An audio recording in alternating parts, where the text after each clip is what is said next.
Hello, everyone. My name is Dustin, and this is the One Man Film Club. So, this is my very first video on this channel. I do have another channel that's called Kirby Pocket Place that revolves around sports card collecting. And I recently posted a few videos showing off some of my 4K and Blu-ray pickups, and didn't really go over that well. Not many people watch them. So I thought, I love movies so much. I love talking about movies, watching movies, and maybe it's time for me to start a movie channel. So we're going to give it a try, give it a go. I'm going to try to do reviews about once a week, and maybe occasionally pick up videos. And apart from that, maybe you'll get into some top 10s, things of that nature. So I figured with my very first YouTube movie review, I might as well start with Mount Everest. Start with the movie that is one of the most analyzed movies of all time, one of the most complex, hard to talk about, hard to put your finger on movies, and that is Ingmar Bergman's 1962 film Persona. Now, this is going to be kind of a difficult water to tread here for this first review. I think in the future, when I do reviews, I will talk for a little bit about the movie, and then I'll give like a spoiler alert. And with this one, it's tough to. There's really nothing to spoil. It's sort of a vibe. It's sort of a philosophy that you have to just watch. I would just say if you haven't seen it, I recommend you go and check it out. I will talk about it, and maybe that could spur you to see it. I don't know. I'm a big fan of Ingmar Bergman. I've seen I think nine of his films, and I love most of them. And the ones that I don't love, I at least appreciate. So I definitely suggest that you check out Ingmar Bergman. Now, I'm not going to do any fancy editing. I'm not going to do any fancy music or screenshots or anything like that. I'm just going to be talking straight to the camera, and we'll see how it goes from there. I mean, if I get a following, if I end up really making a go of this channel, maybe we'll see more stuff like that. But for now, let's just see what happens. Just talking about the movies. So, Persona is really a difficult one to talk about, but the movie starts off with a projection, and you see all of these images, like some clips from older silent films and cartoons and stuff. And there's an image of an erect penis. there's an image of a sheep being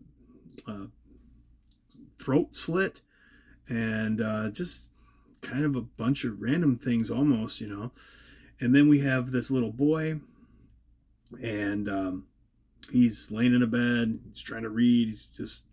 And he ends up like touching the screen of a woman's face. And this is the intro to the movie. So Bergman really wants to make it clear that you're watching a movie. He really wants to remind you that you're watching a movie. So that's why we start off with this projection. That's why we start off with this boy. Now, who the boy represents, that's hard to say. It could represent Bergman himself. It could represent one of the main character, Elizabeth's son, which is what most people think, that it's Elizabeth's son. Very, very possible. Also, very possible that it represents Bergman himself, trying to touch something, trying to understand something, whether that be understanding women or the boy trying to reach out and touch his mom. So the movie centers around these two women, Elizabeth Vogler, who is a actress, and she has suddenly gone silent. So she's decided that she doesn't want to talk, and she starts off with her in the hospital, and then her nurse is Elma, and the doctor sends them away to an island where they will be just remotely just them two. And yeah, so that's basically the premise: is a nurse and her patient go to an island, sort of a reclusive vacation from life. So we don't really know for sure why Elizabeth quit talking. To me, it's it's about control. I think it's about control. It's so much in her life, in the world, that she can't control. And one thing that she can control is talking. She doesn't have to talk to anybody. She doesn't have to deal with it. Um, Very stubborn, very selfish. We'll get into that maybe a little bit. But so these two women are on this island, and Elma is really talkative, and she's supposed to be the nurse, but it's almost like Elizabeth almost becomes the nurse, because she's like a almost like a psychologist or something, almost like a counselor, as Elma talks and talks and starts to spill the beans about some very private things. There's one scene in particular that's one of the more famous scenes in the movie, when Elma describes she's on vacation with her fiance, and her fiance goes to town or something, and she ends up going down to the beach, and there's another woman there, and they're laying there suntanning naked, and some two young boys, we don't know their age, we don't know if this is like 14-year-old kids or 22-year-old kids, we don't know, they're young boys, that's what they call them, young boys, are watching them, and they end up inviting the two boys down, and they have basically an orgy, the four of them. So she ends up getting pregnant and has an abortion, and so she explains all of this, and she's just BB Anderson plays Elma, Liv Ullmann plays Elizabeth. I forgot to mention that both of these actresses are incredible, and BB is especially incredible in this scene where she's talking about this story. So she's very vulnerable, sharing a lot, and there is Elma, and there's Elizabeth, and she's just taking it all in. She's just listening, right? And so, like, Elma says, "Oh, I've never had anybody that was such a good listener," and of course, if she's not talking, of course she's going to listen. She's stuck there with Elma. So Elma really, I do think that Elizabeth cares about Elma. I do think that she likes her, but I think Elma's sort of belief as Elizabeth being like such a great friend and a confidant is sort of naive and is sort of overstated. So she finds out that Elizabeth writes a letter. She takes it to the post office, sees that the letter's not sealed. She opens it up, reads it, and sees that Elizabeth's writing to the doctor, and basically saying that she's observing Elma, and he reveals that she told her this story, and so Elma gets pissed off. So what is this movie really about? I don't know. There's hints that these two women are the same, and there's hints that they're not the same. So there's going to be contradictory evidence throughout the movie on no matter what you think. There's perfectly logical evidence that what you think is going on, and there's also contradictory evidence saying that you're full of shit. So I think Bergman did that on purpose. I think he wanted it to be ambiguous. He wanted it to be a mystery. He wanted you to take whatever you could from it. And I took from it that they're the same person. There's a part where their faces are melded together. There is so many great shots of them, like, their faces side by side. It's just such a well-made movie. Like, it doesn't sound as good as it actually is when you watch it. It's just incredible. I just can't recommend it enough. So I guess my main evidence is, besides the faces melding together and feeding off of each other, I mean, there's a scene where there's like a blood-sucking scene where Elma scratches herself and Elizabeth sucks the blood. Persona, the word persona itself comes from this Jungian psychology term, which means the mask. The persona is the mask that you present to the world, and and Elizabeth's an actress, so that's an interesting take. Everything that she's going to present to the world is a mask. But what I don't know is if the movie is about Elizabeth or Elma. I'm not sure who the main character is. I'm not if they are the same person. I don't know who the alter ego is and who the main ego is. So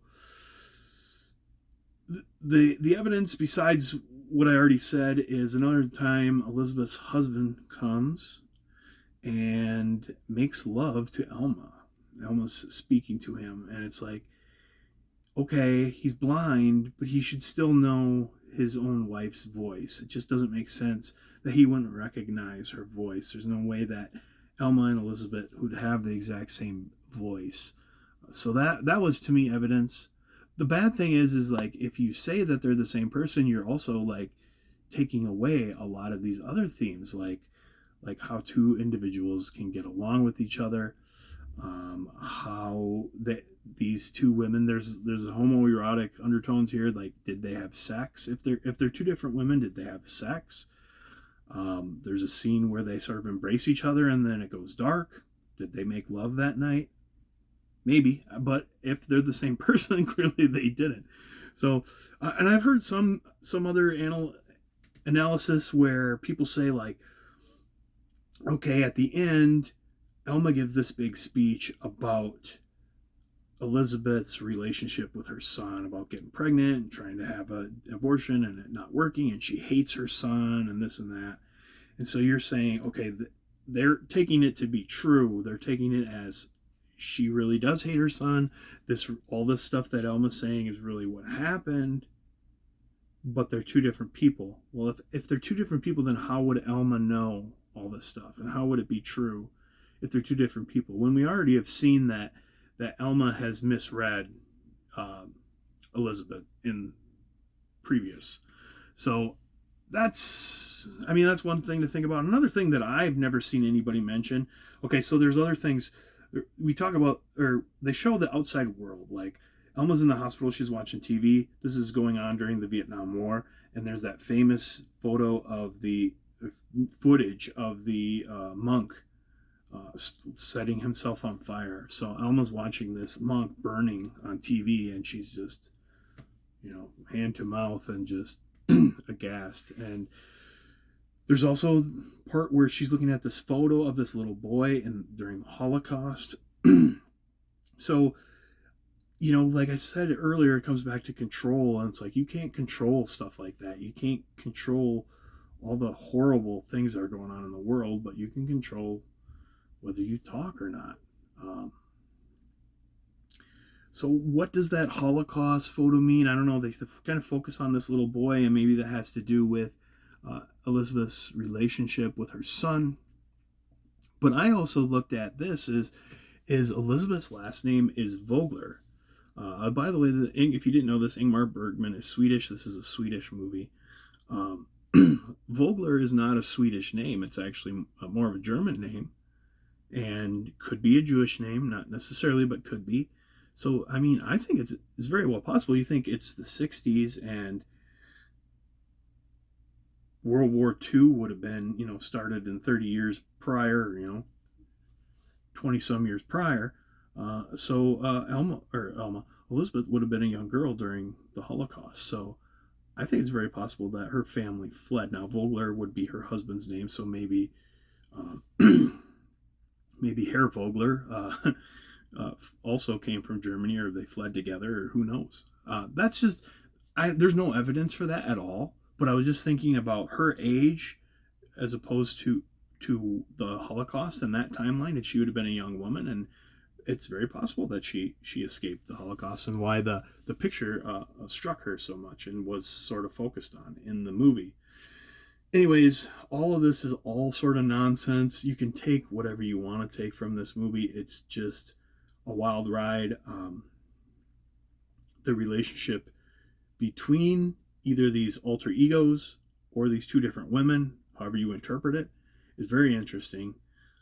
And it's just a beautifully shot, wonderfully acted, amazingly directed movie. Black and white, I don't know. Let me know what you think of the movie down below. What your interpretations are. I'm sure that I'm like forgetting about a lot of stuff that I wanted to say, but I don't want to make this too long, except to say that this is just a great movie. You can get it on Criterion. I don't think they do a 4K on it. I don't know if you should expect that ever. There's a Blu-ray, so I recommend you check it out, or you can always buy the digital copy too. So let me know what you think of Persona. What do you think of my first review slash interpretation?